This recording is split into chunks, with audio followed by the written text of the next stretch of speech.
Shalom, shalom. All praises, glory, and honor be unto Yahweh Ba'ashem Yahushai, Bahashem Rakah Kadash. Double honors unto the apostles and the elders of GMS. Salutations to the Akim, my fellow laborers who do this work in truth and sincerity. The confusion of faith joined into our ranks. All right. Salutations to them who do this work in truth and sincerity, hazarding their lives, and their freedom, risking their life and their freedom to do this work. Salutations to the hopeful elect and the Athwakim that are listening and learning. This is a collaboration of videos that I watched over the last couple days that I'm going to allow to play and do a commentary and bring out scriptures over for edification, to the signs of the times of the things that are happening or about to happen. And the first video is by Bull Boom Bear Bust. Bull Boom Bear Bust, and it's called Cracks in the Economy. They are afraid, and they are. And the day is talking about the bankers, because the big banks are actually looking real shaky right now on a worldwide scale. All right, on a worldwide scale. So without any further ado, let's let some of this video play. Hey everybody, my name is Jason and this is Bull Boom Bear Bust. I really want to thank everybody for joining me today. So the name of today's episode is Cracks in the Economy Appear, They Are Afraid. So who do I mean by they? Well, we're going to talk a little bit about that later in the video and reveal who they are. But first we want to point out something that I've talked about here and there, how the mainstream media tend to make things seem like they're going great. And what that does, that tends to lead to higher consumer confidence and more people spending money. So for example, the mainstream media will talk about the low unemployment numbers at multi-decade lows right now, hovering right about 4%. But they won't tell you what's behind the numbers. So for example, if you look at the labor force participation rate, you'll see that it's been steadily dropping since 2008. Without much recovery or without much uptick in it. Now, people ask that, well, how can that number be so low? The reason that one number is so low is because they just outright lie and they play with numbers. This is a quick scripture. This is Psalms 58:3. The wicked are estranged from the womb. They go astray as soon as they be born, speaking lies. They can't help but lie. It's in the nature of Esau, Edom, to just lie. They lie even when it's not necessary to lie. They really have no reason to lie. They're not in danger or anything, and they just lie, because, simply because. All right. This is Isaiah 48:8, and it reads, "Yeah, thou heardest not, yeah, thou knewest not. Yeah, from the time that thine ear was not open, for I knew that thou wouldest deal very treacherously and was called a transgressor from the womb." Man, so from out of the gate, man, Esau, it was known that Esau was just going to do wickedness continually. The participation rate be so low and unemployment's also so low. Well, that's because it's a manipulated number. So if you're no longer qualified for unemployment benefits, or you're no longer in the labor force, you're no longer counted as a statistic of someone that's unemployed. And the same is true for many other people in different scenarios who are no longer counted in the official unemployment number. Now, when Donald Trump was on the campaign trail, he was actually honest about how these numbers are manipulated. Now that he's the president, he's using these false numbers to make himself look better, Right, so he changed his narrative because he was calling America on his bullshit. He was pointing out the fake news, the false numbers. He was claiming how America's gonna crash, the economy's gonna crash, all these things, but he gave people the hope that he would fix them, and now he's signing on with this very same entities that he was coming against to get elected. This is Job 13:4. "But ye are forgers of lies, and ye are physicians of no value." All right, so there's this. Look, these people are just doctors of lies, and basically that's what the word doctor means. It means to falsify. You know how you doctor something up? you lie about it. I find very disappointing because I was hoping that he would just come out and be straight up with everybody and let everybody know that the economy is heavily manipulated. But this guy's hope is in man. For example, if you voted for Trump to get smaller government, which many people did because he was talking about the Federal Reserve, he was talking about how we spend too much on the military and on other programs, running up the debt. Well, if you supported Trump because of his talk of smaller government, you've been very disappointed because Trump has actually been the opposite of what he promised. He's That's actually right. brought in bigger government, bigger deficits, more spending, manipulated numbers being put out by the mainstream media. And it's not just now, it's been like that for decades. Okay, look at the housing market. They keep on talking about year-over-year price increases, but we've talked about on this channel how some cities are now seeing year-over-year price declines, and we saw really, really big seasonal dips back in the fall and winter months that were rarely, if ever, reported on by the mainstream media, even though the seasonal dips were unusually large compared to previous years, and we've talked about it in several different videos on this channel. But the point is, many people, especially people watching mainstream media, don't realize that something very bad is possibly right around the corner for us here. Now, I do see comments... And it is. And that's because people, you know, they're just going about, you know, enjoying life and having a good time. And the rest of them are just struggling.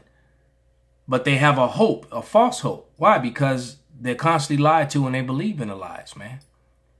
Well, you know, what's that saying that Esau has, that the definition of insanity is to do the same thing over and over again, expecting a different result. So how many times can you go get a school loan and get a degree and still end up with no job, with no income? You just collecting up, adding to yourself debt, and then not paying attention to the signs of the times. All right, because they've been mesmerized by the lying churches with this love, love, love doctrine. All right, this is Habakkuk 2 and verse 1, and it says, "I will stand on my watch and set upon the tower, and will watch to see what he will say unto me, and what I shall answer when I am reproved. And Yahweh answered me and said, Write the vision and make it plain upon tables, that he may run that readeth it. For the vision is yet for an appointed time, but at the end it shall speak and not lie. Though it tarry, wait for it, because it will surely come. It will not tarry." Hey, look, the nations are in an uproar, total uproar. World War III is on the table. The banking systems are failing worldwide. Alliances are being broken. There are wars and rumors of wars, uprisings of the people, all sort of God-sent, power-sent destruction all over the earth. It's happening. From time to time, they talk about, well, these financial channels, they've been predicting doom and gloom for years. Well, I agree. There have been many channels. I can go all the way back to some of these financial channels on YouTube here, back to 2010, 11, and 12, saying that a crash is coming, a crash is coming. And they're eventually going to be right. So here's some things that are going to be some bad headwinds for the economy going forward. So we're actually seeing mortgage rates, they've been rising at the fastest pace in almost 50 years. So this is the most prolonged increase in mortgage rates in about 46 years. And this is being put out there by Freddie Mac's chief economist, Sam Cater. And when he analyzed this, he noticed that the mortgage rates have increased 15 out of the first 21 weeks in the year 2018. That goes through so far what we've seen in May. And we know that while the Federal Reserve, they've been talking of increasing the Federal Reserve base funds rate, and they're doing this in very small increments, 0.25% increases when they do increase them. But as we've said here before, in the previous meeting, the Federal Reserve did not even raise the rate even 0.25%. So it does show you how afraid they really are of what's really happened with the economy. So right. So basically, I was one of those people.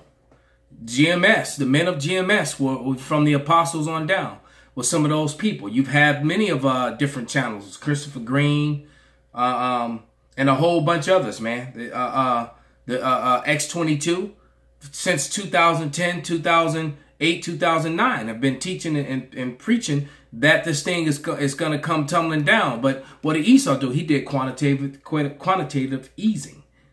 2009, 2010, 2011, I knew this place was over, man. I just knew that we wouldn't make it this far until now.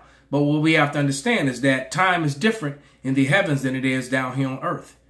And things are actually way worse than 2008. So when finally 2008 rolls around again for part two, for 2008 part two, 2018, 2019, more than likely before this year is out, the way things are looking, it's going to be no recovery, no quantitative easing. It's going to be no remedy for this. This is 2 Peter 3, and I'm starting verse 7. The point is in verse 8. But the heavens and the earth, which are now by the same word are kept in store, reserved for fire against the day of judgment and the perdition of ungodly men. All right. Verse 8. But beloved, be not ignorant of this one thing, that one day with Yahweh is as 1,000 years, and 1,000 years is one day. So this has been mere seconds since that collapse came. All right. Mere seconds. So when we tell you we're in the final seconds of the last days, we truly are in the final seconds of the last days. This thing is going to come to an end. And the son of perdition has been revealed. That's Esau Edom, the so-called white man. All right. That's that mystery of iniquity. Go check out the Lauryn Hill song. Even she knew it. If the economy was great, why would they be afraid to even bump the rate up, the base rate, by 1/4%? Now, as a result of even this small uptick in rates, we're seeing a big drop-off in mortgage applications and especially refinance applications.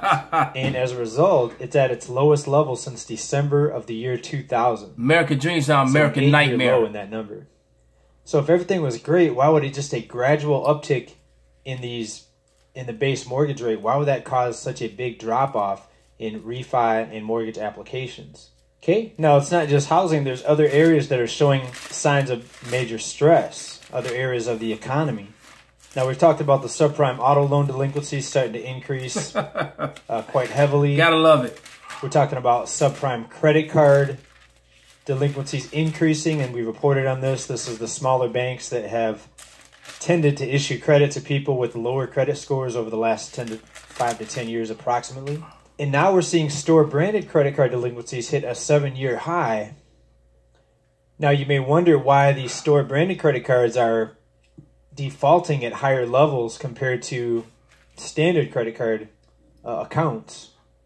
Well, that's because in some cases, these store-branded cards or these store-branded credit issuance is easier to get in many cases compared to your regular credit card. Right. And it's all interconnected because the next video that we're going to click on is called The Retail Apocalypse Had Just Begun. Moody calls a high level debt defaults. There's no jobs. You got a retail apocalypse going on, and most of the people that are purchasing stuff from the stores also work in stores. That's the majority of your workforce is out of work in America. Okay? This is Ecclesiastes 12 and verse 3.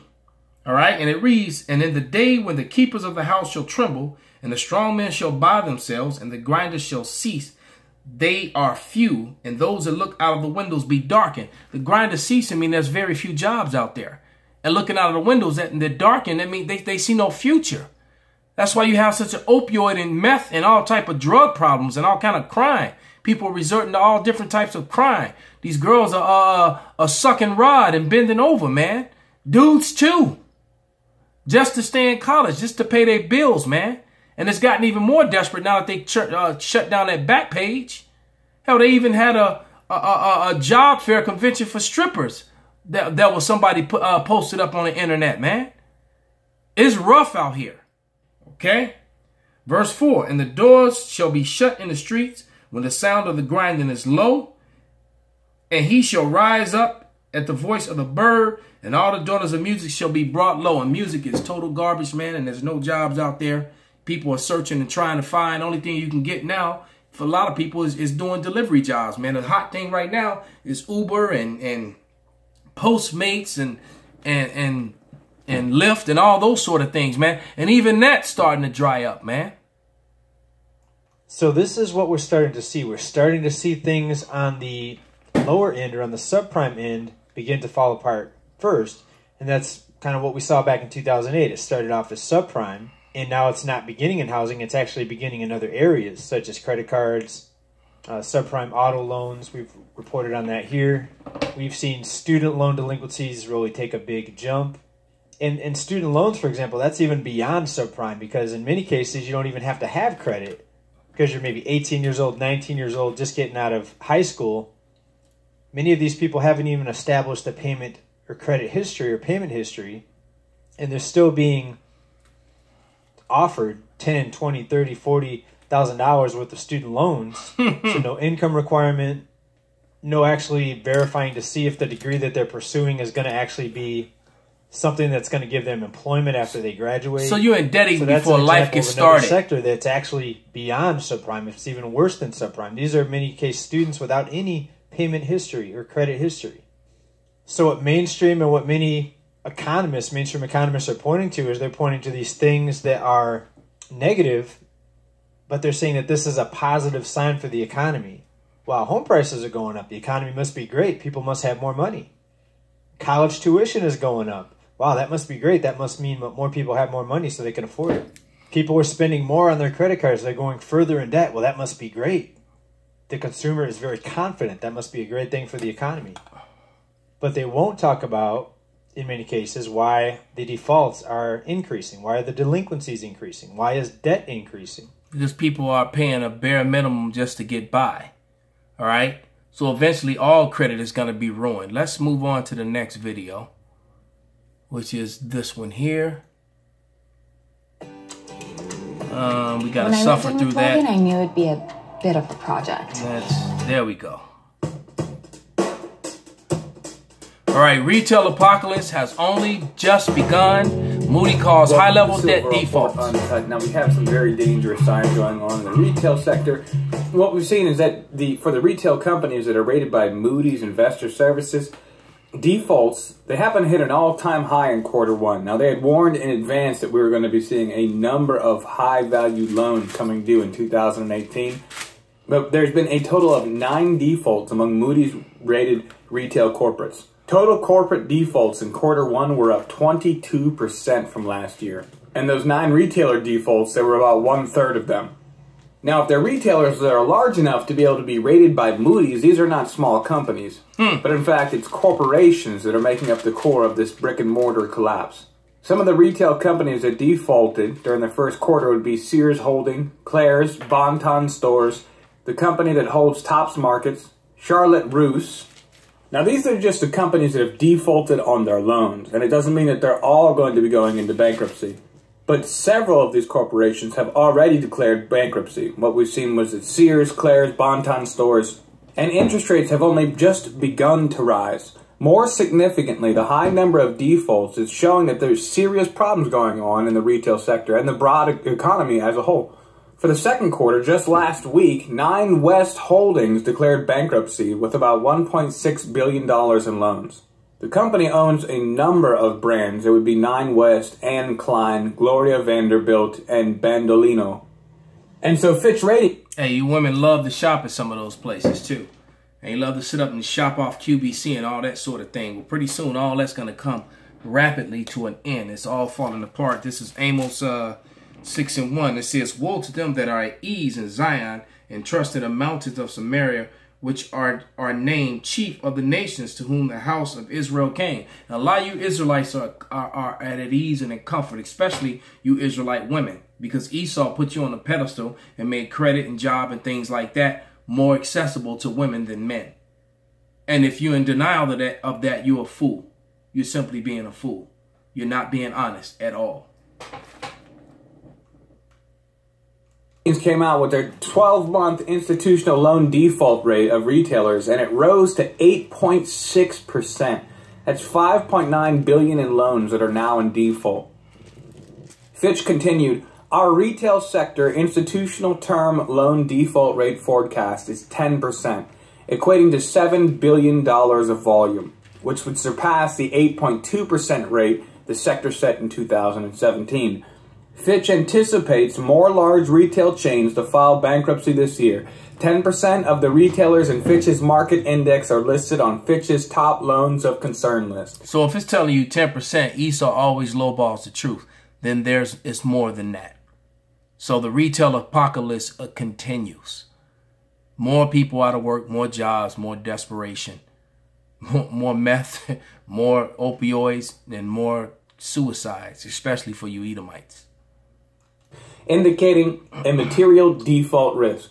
These retail chains include Neiman Marcus Group, Sears Holdings, Full Beauty Brands, David's Bridal, Wow. Tom's Shoes, Indra Holdings, Everest Holdings, Things Remembered, NYDJ Apparel, and Vince. But of course, Moody's is coming out and they're echoing the typical response from the mainstream media, which would be a shift toward online shopping or else dramatically cold winter. Of course, winter's cold. That's whenever we see all these problems. Which is a But lie. Moody's came out and said the rising level of retail defaults is, quote, reflecting the fallout of changing consumer behavior and advancing e-commerce for traditional brick-and-mortar retail, unquote.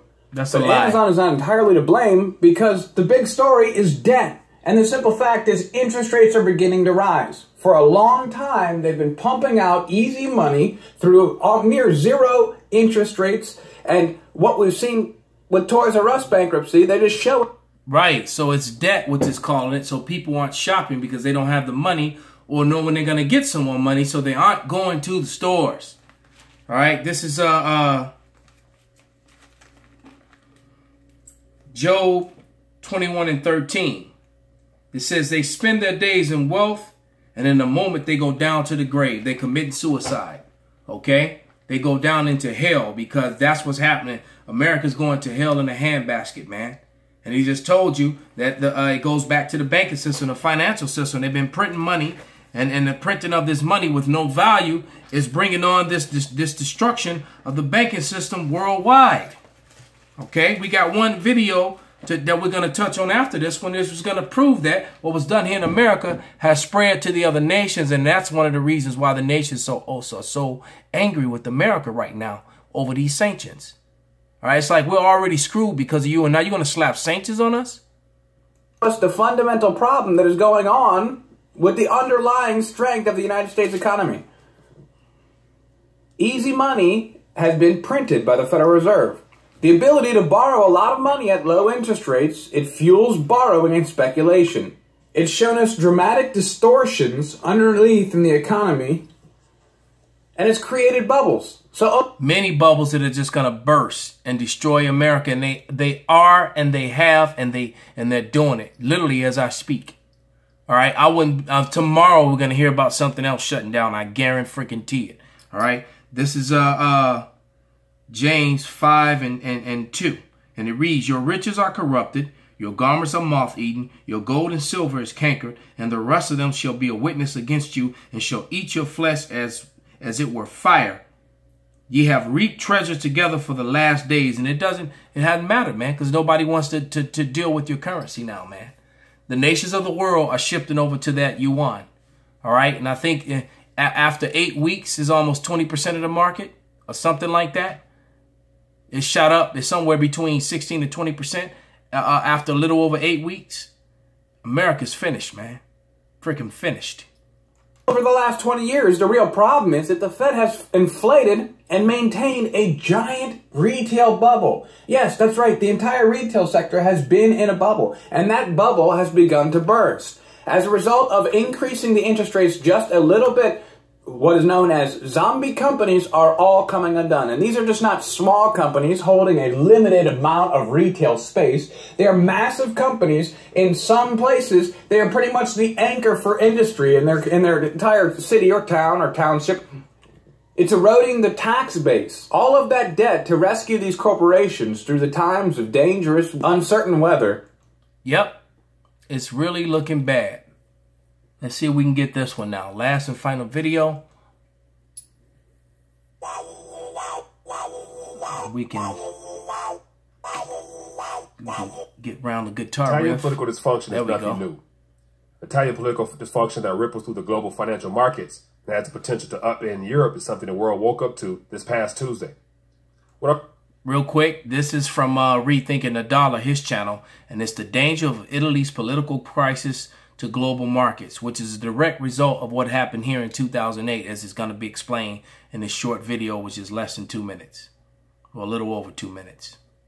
Our market's really signaling now how much danger is there for the global economy.